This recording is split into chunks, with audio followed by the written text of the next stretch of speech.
இப்போ அஜித்குமார் என்னன்னு கேட்டிங்கன்னா எளிமையானவர்ன்றது வந்து பார்த்தீங்கன்னா அவர் ப்ரொஜெக்ட் பண்ணிக்க பார்க்குறாரு. ஆனால் அவர் தலைக்குள்ளே வந்து பார்த்தீங்கன்னா ஏறிடுது. நாம் வந்து மிகப்பெரிய ஸ்டார்ன்றது அது ஏறிடுது. அவன் ஃபோட்டோ எடுத்தான் அனுமதி இல்லாமல், தவறு. நீ என்ன செஞ்சுட்டு அந்த ஃபோனை வாங்கி டெலிட் பண்ணு. அதை ஒருத்தன் ஃபோட்டோ எடுத்தவனை தடுக்க முடிஞ்சா? அறிவு கட்டவனே, சிசிடிவி கேமரா எல்லாமே எடுத்துட்டு இருக்கு. முன்ன நீ எங்கே போனாலும் எடுத்துட்டு இருக்குது. அதை என்ன பண்ணுவேன்? இதே நான் அஜித்குமார் தான் நான் கேட்குறேன். ரசிகர்கள் விசில் அடிக்கும் போது அப்போ பால் அபிஷேகம் பண்ணா நான் அப்போ இனிச்சுதாரா உங்களுக்கு? உன்னையே ரசிக்கிறோம்டா. அவன் கொடுக்குற 200 300 டிக்கெட்டில் தான் நீ சோற திங்குற. அதே பையன் ஒரு 5 வருஷம் கழிச்சு ஒரு 200 கோடி எடுத்து வந்துட்டு அஜித்குமார் மூஞ்சல் தூக்கி அடிச்சு 100 கோடி ரூபாய் சம்பளம் கொடுத்து, இல்ல அவன் எவ்வளவு அன்னைக்கு சம்பளம் வாங்குறானோ கொடுத்து நடிடாரான்னு சொன்னா நடிப்பான். இவன் அவன் தலையா இருக்கட்டும், அவன் அஜித் அவன் தருதல், அவன் தலை அஜித்குமார்ல இந்த மாதிரியான சம்பவங்கள் பண்றான் பாத்தீங்களா? தருதலைங்க தான் அப்படி பண்ணும். அஜித்குமார் எளிமையான சொன்னா என்ன பண்ணணும்? நாகரிகமான அந்த நீங்களே தம்பி நீங்க டெலிட் பண்ணுங்க. இப்ப நீங்க போட்டோ எடுத்தீங்களா, அது நீங்க டெலிட் பண்ணுங்க ப்ளீஸ். நீங்க டெலிட் பண்ணுங்க. அவன் கையில இருந்து செல்ல புடிங்க, நீ டெலிட் பண்ண. நீ யாரா? நீ அவன் கையில இருந்து செல்ல புடுங்கிறதுக்கு அதுக்கு ஒரு கம்ப்ளைண்ட் கொடுக்கலாம் தெரியுமா உங்க மேல?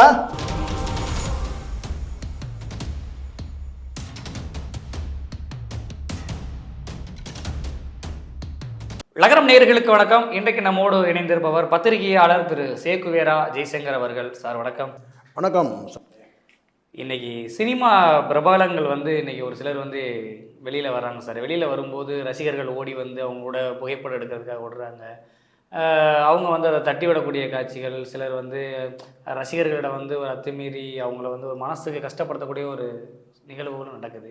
இது யாரு மேலே? அதாவது ஃபோட்டோ எடுக்கிறது சரியா, இல்லை அவங்க இப்படி செய்கிறாங்களே அது சரியா?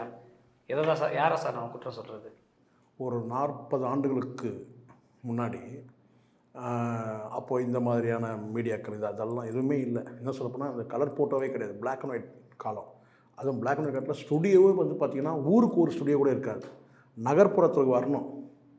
அப்படி இல்லைன்னா ஊர் சந்தையில் பார்த்திங்கன்னா கேமராமேன் ஒருத்தன் வருவான்.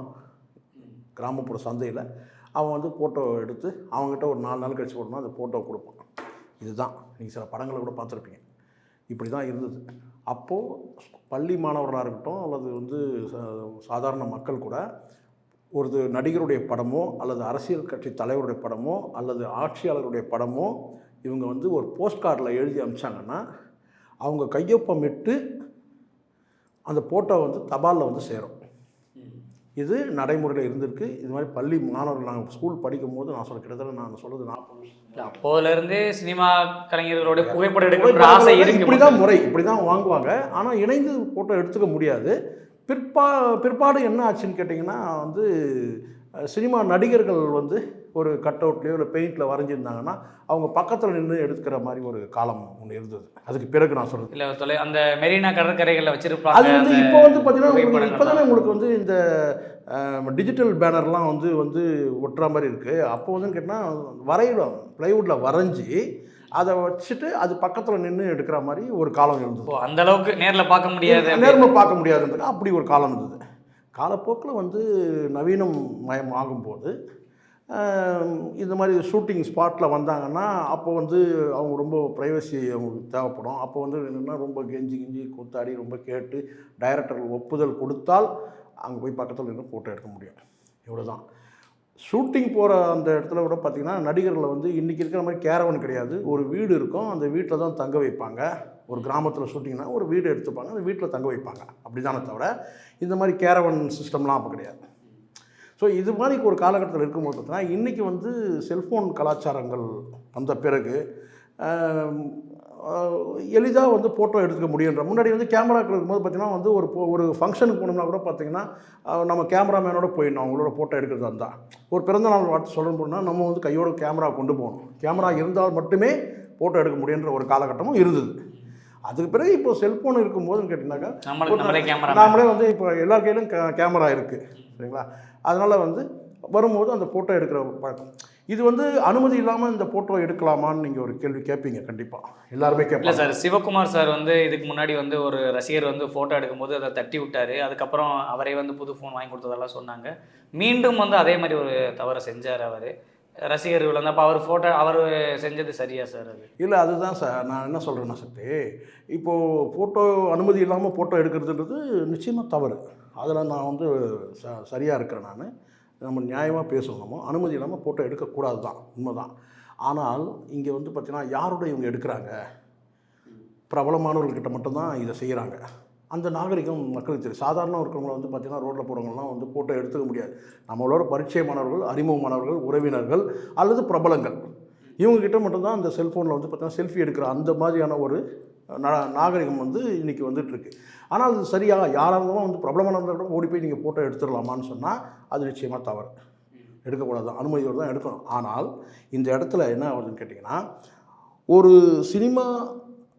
சினிமா வட்டாரத்தில் இருக்கிற ஒரு நபர், பிரபலமானவர், நடிகராக இருக்கலாம், நடிகையாக இருக்கலாம், அல்லது இயக்குனராக இருக்கலாம், இல்லை வேறு எந்த துறையை சொன்னால் சினிமா துறையில் இருக்கிறவங்க பார்த்தீங்கன்னா அவங்களுக்குன்னு ஒரு ரசிகர்கள் இருக்கும்போது அந்த ரசிகர்கள் வெவ்வேறு அடுக்கிலேருந்து வராங்க. இங்கே தான் நீங்கள் சரியான புரிதல் வேணும். வெவ்வேறு அடுக்கள் எப்படின்னு கேட்டிங்கன்னா, இப்போ எப்படி சினிமாவில் வந்து பார்த்தீங்கன்னா A centre, B centre, C centre, D centre இப்படி தனியாக பிரித்து வச்சுருக்கீங்க இல்லையா? அந்த மாதிரி வரும்போது பார்த்தீங்கன்னா எல்லாருக்கும் ஒரே மாதிரியான புரிதல் இருக்காது. அடித்தட்டு ரசிகர்கள் வருவாங்க. ஆமாம். எப்படி வந்து பார்த்தீங்கன்னா இன்றைக்கி வந்து உங்களுடைய கட் அவுட் வச்சு வந்து பாலாபிஷேகம் ஊற்றும் போது வந்து பார்த்தீங்கன்னா உங்களுக்கு இனிச்சது இல்லை, இன்றைக்கி அதுவும் முட்டாள்தனம் தானே, அதுவும் தவறு, அது புரிதல் இல்லையே அவனுக்கு. அந்த அவன் என்ன செய்கிறான்னா தன்னுடைய வந்து கதாநாயகன் ஹீரோ வந்து ஒரு ஆதர்ச நாயகனாக நினைக்கிறான். அப்படி இருக்கும்போது கேட்டால் ஒரு சாதாரண பிரபலம், அது சிவகுமாராக இருக்கட்டும் சார், சிவகுமாரும் வந்து ஒரு பிரபலமான நடிகர் தான். அவன் என்ன நினைக்கிறேன்னா ஒரு பிரபலமான நடிகர் இவர், அவரோட சேர்ந்து நம்ம ஒரு ஃபோட்டோ எடுத்துக்கிறது ஒரு ஆசைப்படுறதுல வந்து பெரிய குற்றம் கிடையாதுன்றாங்க. அது தண்டிக்கப்பட வேண்டிய குற்றம் கிடையாது. அதை வந்து நீங்கள் தட்டி விடணும்னு அவசியம் கிடையாது. இந்த மாதிரி எடுக்காதீங்கன்னு அறிவுறுத்தலாம். அதை தட்டி விடுறான்னு சொன்னால் தட்டி விட்டது யாரோ அவனுக்கு மெச்சூரிட்டி இல்லைன்னு அர்த்தம். அது சிவகுமாராக இருக்கட்டும், அது யாரானா இருக்கட்டும். இப்போ அடுத்த கட்டமாக இந்த நிலை ஒரு வேடிக்கை என்ன, சிவகுமார் மறுபடியும் செல்ஃபோன் வாங்கி கொடுத்தா சொன்னீங்களா, திரும்பவும் இன்னொரு நிகழ்ச்சியில் போகும்போது அதே பண்ணார். அப்போ இங்கே கோளாறு யாருக்கு? ஃபோட்டோ எடுத்தனோட கோளாறு பார்த்தீங்கன்னா பிரச்சனை வந்து பார்த்தீங்கன்னா உளவியல் பிரச்சனை யாருக்கு இருக்குதுன்னு கேட்டிங்கன்னா சிவகுமாருக்கு தான் இருக்குது. ஏன்னா ஒரு தடவை நீங்கள் தட்டி விட்டீங்க, அதுக்கப்புறம் ரியலைஸ் பண்ணுறீங்க. இல்லை அவருக்கு பிடிக்கலன்னு கூட எடுத்துக்கலாம். நல்லா சொல்லணும் சார், அவன் வந்து இன்னசென்ட், அப்பாவி, நீ மேதாவி, பல தத்துவங்களை நீ வந்து மேடையில் பேசுகிறாள், இந்த புரிதல் உனக்கு வேணும், நான் சொல்கிற புரிதல் உனக்கு வேணும்னு சொல்ல வரேன். ஏன்னா அவன் வந்து ஒரு இன்னசென்ட். அவன் ஃபோட்டோ எடுக்கிறவன் எல்லாருமே விவரமானவன் கிடையாது சார். அவன் உன்னோட வந்து அவன் வந்து ஃபோட்டோ எடுக்கிறத வந்து பெரிய ஒரு என்ன சொன்ன ஒரு பெரிய ஒரு லட்சியமாக வச்சுட்டு உங்ககிட்ட வரான்னு வச்சுக்கோங்களேன். ஆசைப்படுறான், விருப்பப்படுறான்னு கூட வச்சுப்போமே, அவனுடைய ஆசை இருக்குது, அது அவனுக்கு தவறுன்னு கூட அவனுக்கு தெரியும். ஆனால் அதை தாண்டி வந்து நான் கேட்டிங்கன்னா வந்து பார்த்தீங்கன்னா அந்த ஆர்வ கோளாறுலாம் வரான்னு வச்சுக்கேன். அவனுக்கு நீங்கள் அட்வைஸ் தான் பண்ணி அனுப்பணும் தவிர அவன் போன தட்டி வருது மெச்சூரிட்டி, இன்மெச்சூரிட்டின்னு அர்த்தம். இம்மெச்சூராக வந்துக்கிறாங்கன்னு அர்த்தம். இப்போ அதை தாண்டி இப்போ சமீபத்தில் பார்த்தீங்கன்னா நடிகர் அஜித் குமார் இன்றைக்கி முக்கியமான தலை அஜித் அப்படின்னு சொல்லக்கூடிய அளவில் இன்றைக்கி முக்கியமான முன்னணி நடிகர்கள் இருக்கிறாரு. அவர் கூட ஒரு ரசிகர் வந்து புகைப்படம் எடுக்கும்போது ஃபோனை வந்து பறித்து அவருடைய ஃபோட்டோவை டெலிட் பண்ணுறாரு. அதை ஒருத்தர் வீடியோ எடுத்துருக்கு. இல்லை, இதுக்கு முன்னாடியே வந்து அஜித் வந்து எலெக்ஷன் டைம் நினைக்கிறேன், ஆமாம், ஓட்டு போட போகும்போது ஃபோட்டோ எடுக்கும்போது ரசிகருடைய ஃபோட்டோ பறிச்சுட்டு போயிட்டாரு. திரும்பி வரும்போது வான் பண்ணி கொடுத்தாரு. அதுக்கப்புறம் இதில் நான் பார்த்தது என்னன்னாக்கா வந்து ஃபோட்டோ எடுத்துருக்குறாங்க. அந்த ஃபோட்டோ எடுத்ததை வந்து அவர் டெலிட் பண்ணுறாரு. அந்த டெலிட் பண்ணுறது வந்து இன்னொருத்தர் வந்து காட்சியாக்கியிருக்காங்க. இதை நம்ம என்ன சொல்லணும்னா பாரபட்சமாக பார்க்கணும். அது வந்து சிவகுமாராக இருக்கட்டும், அஜித்தாக இருக்கட்டும், யாருன்னா இருக்கட்டும், இது வந்து நான் வந்து பக்குவமற்ற தன்மையாக தான் நான் பார்க்குறேன் சார். ரசிகர்கள் வந்து பார்த்திங்கன்னா வெவ்வேறு தட்டிலேருந்து அடுக்கிலேருந்து வராங்க சார். நான் மீண்டும் அதுதான் நான் சொல்கிறேன். அது அந்த புரிதல் அந்த வந்து அந்த விழிப்போ அந்த புரிதலோ இருக்காது. இப்போ நான் சொல்கிறேன், இப்போ நான் வந்து பெரும்பாலும் வந்து பார்த்தீங்கன்னா நான் வாக்கிங் போகிற இடத்துல வந்து பார்த்தீங்கன்னா வந்து அந்த பார்க்கில் பல நடிகர்கள் வராங்க, இயக்குநர்கள் வராங்க. நான் அவங்கள வந்து பார்த்தீங்கன்னா நிமிந்து கூட பார்க்குறது கடந்து போயிடும். அவங்க வேலையை அவங்க பார்க்குறாங்க, நம்ம வேலையை நம்ம பார்க்கும், அவ்வளோதான். இப்போ நான் சொல்கிறாங்க வந்து பார்த்தீங்கன்னா இவர் வந்து யூடியூபர்னு சொல்லிட்டு ஒருத்தர் வந்து பார்த்தீங்கன்னா சார் வணக்கம் சார், நல்லா இருக்கேன் சார், நல்லா இருக்கமா, ஓகே சார் ஒரு ஃபோட்டோ எடுத்துக்கலாம் சார், எடுத்துக்கப்பான்னு சொல்கிறவங்க தான். ஸோ நமக்கு வந்து அந்த இது இல்லை, நம்ம எப்போவுமே நாமளாக இருக்கிறோம். இப்போ அவங்க என்ன மண்டையில் வந்து பார்த்திங்கன்னா நம்ம பெரிய ஆளுங்க மண்டையில் ஏறினா தான் சிக்கல். இப்போ அஜித்குமாருக்கு என்னன்னு கேட்டிங்கன்னா அங்கே வந்து நான் பார்க்குறேன், என் பார்வையில்னு கேட்டால் எளிமையானவர்ன்றது வந்து பார்த்திங்கன்னா அவர் ப்ரொஜெக்ட் பண்ணிக்க பார்க்குறாரு. ஆனால் அவர் தலைக்குள்ளே வந்து பார்த்திங்கன்னா ஏறிடுது. நாம் வந்து மிகப்பெரிய ஸ்டார்ன்றது அது ஏறிடுது. இல்லை அது எப்படி சார் அவர் அந்த மாதிரி சொல்ல முடியும் சார்? அவர் பிரைவசி விரும்புகிறார் சார். அவர் வந்து என்னை ஃபோட்டோ எடுக்கிறது பிடிக்கும். நான் கேட்குறேன், நீங்கள் ப்ரைவசின்னு நினைக்கிறேன். இப்போ நான் உண்மையாக கேட்குறேன், ஒரு பொது இடத்துல வராருன்னு வச்சுக்கோங்களேன், தனியாக வரார், குடும்பத்தோடு வரல, தனியாக வரார் ஒரு பொது இடத்துல. நீங்கள் வந்து ஒரு கழிவறையில் வந்து ஃபோட்டோ எடுத்தாலோ அல்லது வந்து பார்த்தீங்கன்னா ஒரு படுக்கை அறையில் ஃபோட்டோ எடுத்தாலோ இல்லை தனிப்பட்ட வந்து பார்த்தீங்கன்னா வந்து ஒரு டீ சாப்பிடும் போதோ காஃபி சாப்பிடும் போதோ எடுத்தால் பரவாயில்ல. பெரும்பகுதி இந்த சம்பவங்களை மட்டும் நான் சொல்கிறேன். ஒரு நடந்து வரக்கூடிய இடத்துல வந்து பார்த்திங்கன்னா ஒரு ஏர்போர்ட்லையோ இல்லை எங்கேயோ வரும்போது தான் அவங்க எடுக்கிறாங்க. அது நான் எடுத்தது சரின்னு சொல்ல, அந்த நபருக்கு எடுக்கிற நபருக்கு அந்த புரிதல் இல்லை.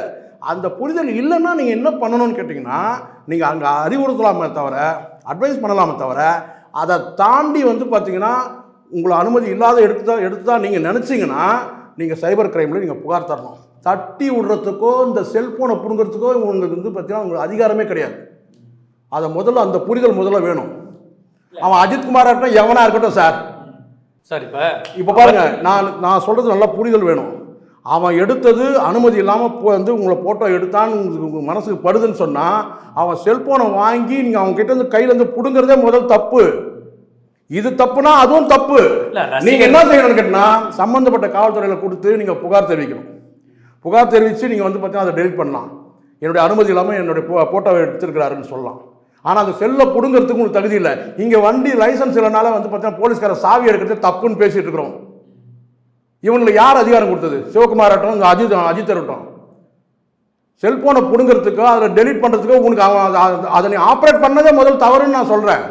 அவன் செல்லு வந்து பார்த்தா அவனுக்கு ப்ரைவசி இல்லையா? அது உன்னை ஃபோட்டோ எடுத்து நீ தவறுன்னு சொன்னீங்கன்னா அவன் செல்லை பிடுங்கிறதும் தவறு. சட்டப்படியான நடவடிக்கை நீ எடுத்துக்க. இப்போ நான் கேட்குறேன், நான் கேட்டேன் உனக்கு என்ன ப்ரைவசி நான் கேட்குறேன்.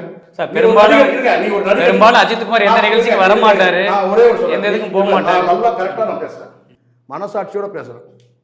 நீங்கள் ஒரு நடிகர், நீங்கள் வந்து பார்த்தீங்கன்னா தனி உதாரணம் கேட்டால் வந்து பல பிரபலம் இருக்கான். இப்போ ஒரு தொழிலதிபர் இருக்கிறான்னு வச்சுங்களேன், அவன் வந்து பிரபலம் கிடையாது. அவன் வந்து பார்த்தீங்கன்னா அவன் வந்து நீங்கள் பொதுவில் வந்து பார்த்தீங்கன்னா ஒரு நடிகர், உங்களுக்கு ரசிகர்கள் எந்த தொழிலதிபருக்கும் ரசிகர்கள் கிடையாது. கலைத்துறை சார்ந்தவங்க மட்டும்தான் ரசிகர்கள் இருக்கிறாங்க. அந்த ரசிகர்கள் வந்து கொண்டாடுறாங்க உங்களை. அந்த ரசிகர்கள் தான் இந்த படத்தை பார்க்கணும்னா உங்களுக்கு சம்பளமே கிடையாது, உங்களுக்கு சோறே கிடையாது முதல்ல. அப்போது இந்த இடத்துல வந்துன்னு கேட்டிங்கன்னா அவன் வந்து புரிதல் இல்லாமல் வரான்னு சொன்னால் அவனுக்கு நீ அட்வைஸ் பண்ணுறதுக்கான அந்த ஒரு தகுதியை நீ பெறணும். இப்போ இந்த மாதிரி போட்டோ எடுக்காது இல்லையா? நீ வந்து பார்த்தீங்கன்னா இந்த மாதிரி ஒரு பொது இடத்துல வரதை நீ அவாய்ட் பண்ணி. பொது இடத்துல எல்லாருமே வருவான் சார். இப்போ அவங்களுக்கு வெளியில போகணும்னு ஆசை இருக்கும் சார், கடைக்கு போகணும்னு ஆசை இருக்கும், எல்லா இடத்துலையும் இது வந்து காலமாக நடக்கிறது சார். இது எம்ஜிஆருக்கும் உண்டு, சிவாஜிக்கும் உண்டு, எல்லாருக்குமே உண்டு.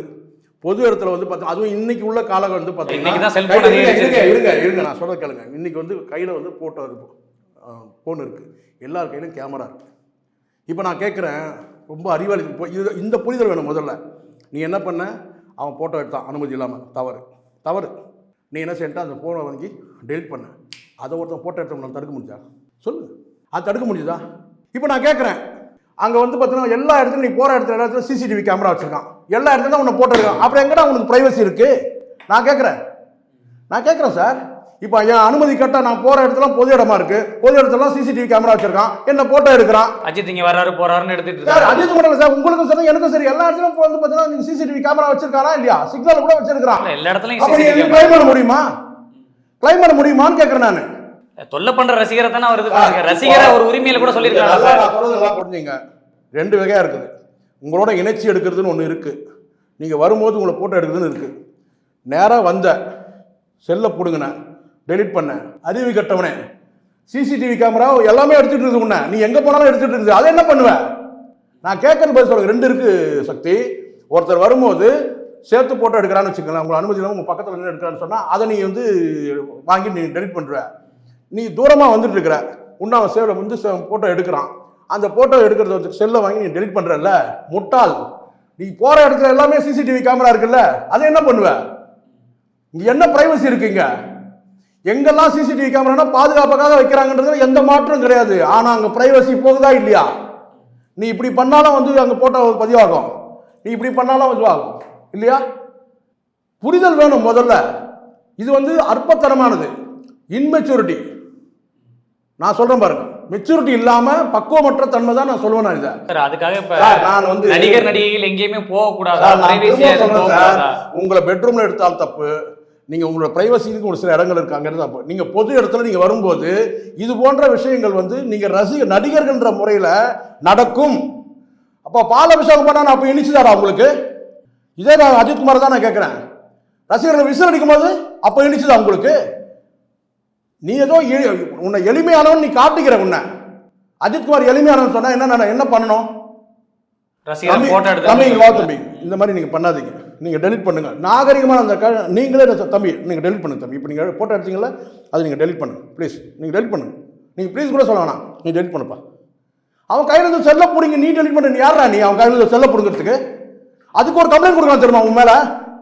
செல்ல பிடுங்கிறதுக்கு அவனுடைய செல்ல நீ பிடுங்குறல்ல, அதுக்கே உன் மேல கம்ப்ளைண்ட் கொடுக்கலாம். நீ கூட அவன் மேல கம்ப்ளைண்ட், என்ன அனுமதி இல்லாம என்ன போட்டோ எடுத்தான்னு சொல்லிட்டு. அவன் செல்ல நீ பிடுங்குறல்ல, அவன் 1000 டேட்டா வச்சிருக்கான், அதுல தப்பு இல்லை. நீ 1000 டாக்குமெண்ட் பதிவு பண்ணி வச்சிருக்கான், நீ அதை எப்படி நீ டெலிட் பண்ணுவ? எப்படி நீ அவன் போன வாங்கி நீ ஆப்ரேட் பண்ணுவ? உனக்கு யாரும் அந்த அதிகாரத்தை கொடுத்தாங்க? தவறு பண்ணா அதுக்கு சைபர் கிரைம் இருக்கு, நீ அங்க கம்ப்ளைண்ட் பண்ணு. ஒரு தடவை நீ பண்ணிடு, அதுக்கப்புறம் உங்ககிட்ட வரமாட்டான் எவனும். ஓ இவன் இவ்வளவுதான் சொல்லிட்டு. நீ அவன் போன பிடுங்கிறதுக்கு உனக்கு யாரும் அதிகாரம் கொடுத்தது? அவன் அவன் தலையா இருக்கட்டும், அவன் அஜித் அவன் தருதல், அவன் தலை அஜித்குமார்ல இந்த மாதிரியான சம்பவங்கள் பண்றான் பாத்தீங்களா? தருதலைங்க தான் அப்படி பண்ணோம். நீ பக்குவமான நபரா இருந்தா இதை எப்படி முறையா அணுகணுமோ அப்படி முறையா அணுகுவ. ஒரு விஷயம் நான் திரும்ப சொல்றேன் சக்தி, இங்க ஒரு பொது பார்வை, ஒரு நியாய பார்வை வேணும். அவன் ஒரு சாதாரண ஒரு ரசிகர், உன்னை ரசிகர், சினிமா நடிகர்களே ரசிகர், உன்னுடைய ரசிகராக கூட இல்லை நீ எடுத்துக்கோ. அவன் சினிமா நடிகர்களை எல்லாரும் விரும்பக்கூடியனா கூட இருப்பான். பலர் பலவிதமான பைத்தியங்கள் நம்ம பார்க்குறோம், நான் இல்லைன்னு சொல்ல. பைத்தியங்கள்னா அந்த அஃபெக்ஷனில் இருக்கிறோம், சினிமா பைத்தியம் இல்லை, அந்த பிரபலங்கள் தான் அவங்க மேலே ஈர்ப்பு ஏற்படக்கூடியவன் தான், புரியுங்களா? இல்லைனா அவன் பார்த்தீங்கன்னா டின்னா போயிட்டு பாலாபிஷேகம் பண்ணுவானா? அப்போல்லாம் இனிக்குது இல்லை, விசில் அடிக்கும் போது இனிக்குது இல்லை. நான் கேட்குறேன்ப்பா, இப்போ ஒரே கேள்வி, இதுக்கு மட்டும் நீங்கள் பதில் சொல்லிடுங்க. ஒரு ப்ரொடியூசர் 200 கோடி 300 கோடி கொண்டு படம் கொட்டு உனக்கு ஒரு 100 கோடி ரூபா சம்பளம் கொடுத்து உனக்கு படம் எடுக்கிறான். அவன் முன்னாடி நீ ஆர்டர் இல்லை, உன்னையே ரசிக்கிறோம்டா. அவன் கொடுக்குற 200 ரூபா 300 ரூபா டிக்கெட்ல தான் நீ சோற திங்குற. நீ ஒரு வியாபார பொருள். அவன் எடுக்கக்கூடாதா உன்னை? உன் ரசிகர் வேற, அவன் உன்னை ஆதர்ச நாயகனா நினைக்கிறான். அவன் கூட சேர்ந்து ஒரு போட்டோ எடுத்துக்கூடாதா? இதே ஒரு 200 ஒரு 100 கோடி ரூபாய் சம்பளம் கொடுத்தவனா நீங்க போட்டு அவன் என்ன டைரக்டர் என்ன சொன்னாலும் ஆர்டர் இல்லை, அவுத்து போட்டு ஆடுறீங்கல்ல? நான் கேட்கிறேன், எல்லா நடிகரும் அஜித்குமார் உட்பட எல்லா நடிகருமே நான் கேட்கிறேன். ஒரு ப்ரொடியூசர் சொன்னா டான்ஸ் ஆடுறீங்கல்ல, அவுத்து போட்டு ஆடுறீங்கல்ல, எப்படி வேணாலும் நடிக்கிறீங்கல்ல? அப்போ அவர் பார்த்தீங்கன்னா அவன் 200 ரூபா கொடுத்த டிக்கெட் படம் பார்க்கறான்ல, அவன் பார்த்தீங்கன்னா உங்ககிட்ட ஒரு போட்டோ எடுத்துக்கிட்டு அவனுக்கு உரிமை இல்லையா? அறியாமையில தானே எடுக்கிறான். சரி, அப்படியே எடுத்தா கூட பார்த்தீங்கன்னா அவன் முறையா அவனுக்கு அட்வைஸ் பண்ணு. அந்த அட்வைஸை தாண்டி அவன் ஏதாவது உங்ககிட்ட ஏதாவது பதில் ரூலா ஏதாவது பேசுறானா, காவல் நிலையத்தில் புகார் கொடு. அவன் செல்லை பிடுங்கிறது உங்களுக்கு யாரும் அதிகாரம் கொடுத்தது? நான் கேட்குறேன். அவன் தலையா அஜித்தா இருக்கட்டும், அவன் எவனா இருக்கட்டும், செல்லை எப்படி நீ பிடுங்குவ? பதில் சொல்லு முதல்ல.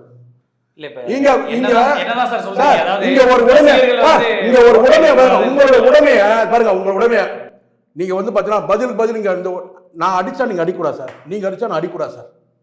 2 பேரும் அடிச்சா 2 சைட்லும் குற்றம், இவ்வளவுதான் நான் சொல்லுவேன். நீங்க என்ன அடிச்சா குற்றம் சார், நான் உங்களுக்கு பதில் கிடைச்சாலும் குற்றம் சார். நீங்க அடிச்சா நான் காவல் நிலையத்தை அணுகணும், நான் அடிச்சேன்னா நீங்க காவல் நிலையத்தை அணுகணும். இதுதான் சட்டம், சட்டத்துக்கு கீழே தான் இருக்கும். நீங்க செல்ல புடுங்கிறது உங்களுக்கு யாரும் அதிகாரம் கொடுத்தது? அவன் செல்ல எப்படி நீ புடுங்குவ? 2வது சம்பவம் இது.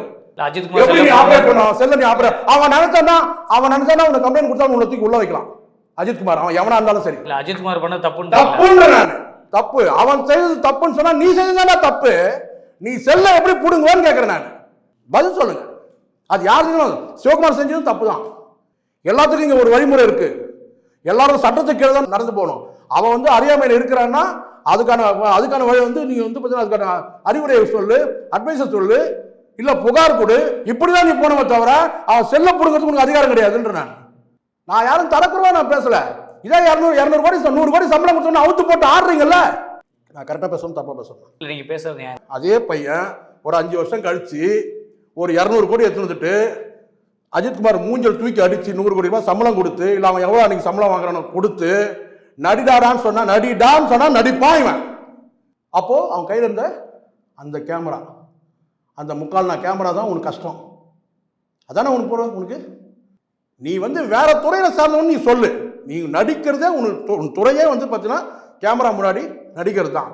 அப்போ ஒரு அரசோ ஒரு தனியார் நிறுவனமோ பார்த்தீங்கன்னா உன்னை பார்த்தீங்கன்னா போட்டு எடுக்கலாம். அப்பாவி இளைஞன் அறிவு, அதாவது அந்த நம்ம செய்யறது சரியா தவறான்னு கூட தெரிஞ்சுக்க முடியாம பார்த்தீங்கன்னா ஒரு அறிவற்ற ஒரு இளைஞன் கூட வச்சுக்கோங்க, விழிப்புணர்வு இல்லாத இளைஞன் கூட வச்சுங்க, அப்பாவி பார்த்தீங்கன்னா ரசிகன் வச்சுங்க. அவன் உன்னை ஒரு போட்டோ எடுத்தா நீ என்னடா தேஞ்சாரா போயிடுவேன்? நான் கேட்குறேன்.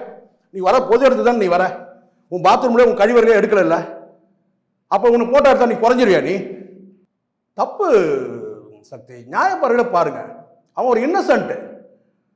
உங்களை என்னடா நீங்க நடிகர்னா பெரிய தலையில பெரிய கொம்பு முளைச்சிருக்கா உங்களுக்கு? நான் கேட்கிறேன். தருதலமா நடந்துக்கிறேன். தலை அஜித்னு சொல்லுங்க, தருதல அஜித்னு சொல்லுங்க. இன்னொரு தடவை தருதலை தான் நான் சொல்லுவேன். நான் தலன்லாம் இன்னொரு தடவை எவனும் சொல்லிட்டு இருக்காதீங்க. நிச்சயமா சார், நீங்கள் நேர்காணலில் கலந்து கொண்டு உங்களுடைய கருத்துக்களை பதிவிட்ட மிக மிக்க நன்றி சார். நன்றி.